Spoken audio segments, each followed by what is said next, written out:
সৌর বাড়িতে নতুন অ্যাপাচি মোটর সাইকেল মোড় মাথায় দাঁড়িয়ে খালি জামার কলার নেই ইরম এরম ইরম এরম করতে। শালা তুই তো বড় হিজড়ে রে। এই সৌর বাড়িতে মোটর সাইকেল না কেউ রেলা মারে, ও তো হিজড়ে গাকার নিজে কিনে এলা মার। শালা কবরে গেলি ফেরেস্তারা খালি কোমরে লে তুলবে। আল্লাহর কি রে বাবা, খালি কেলব তার লে তুলছে ও ফেরেস্তা। এ কি হয়েছে কি, খালি কোমরে এরম লাথি মার তোর গা। চুপ করে শুয়ে যা। সৌর বাড়িতে নতুন আরটিআর মোটর সাইকেল নিয়ে দিলি, শালা কিক মেরে দেখতি ঠিক স্টার্ট ধরছে কি না। আমাদের যুবক ছেলেরা দেখাবাননি কত রকমের ডিজাইন দেখবেন।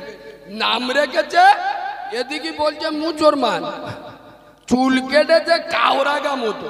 পরশুদিন হাওড়ায় জলসায় যাচ্ছি, আয় আব্বা একটা ছেলে দেখছি চতুর্দিক কোনো জায়গায় চুল নেই, আর মাঝখানে দেখি শালা এরকম ঝুটি হয়ে উঠতে।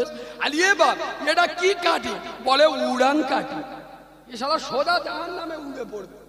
চুল কেটেছে কাওরাদের মতো, আর প্যান্ট পরেছে খ্রিস্টানরা মতো।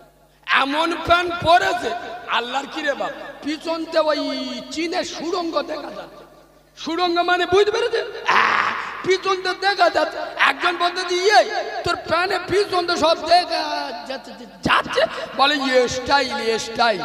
আপনাদের উত্তর চোষা নাকো। আমি একদিন রাজারহাটে জলসায় যাচ্ছি, আর আসরের নামাজ পড়বে একটা মসজিদে রোডের পাশে, গামছায় মুখ মুছতেছি, আর আমার চোখ পড়ে যারা জন ছেলে নামাজ পড়তে, যেই তার পিঠে আমার চোখ পড়েছে আল্লাহ জানে বা, পিছনটা দেখি বাংলাদেশের বর্ডার দেখা যাচ্ছে, সুন্দরবনের জঙ্গল।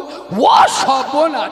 আমি মনে মনে করতেছি আল্লাহ, এর যদি শোরুমই এরাম হয়, শালা গোডাউনি কিরাম রে। মোচর মানে ছানা না কাউরা ছানা গো, বললি রেগে যাবে তো। ঈদের দিন গরু নাড়িনে মারামারি করতে আল্লাহর কি রে বাপ, এ শালা গবন মুসলমান রে।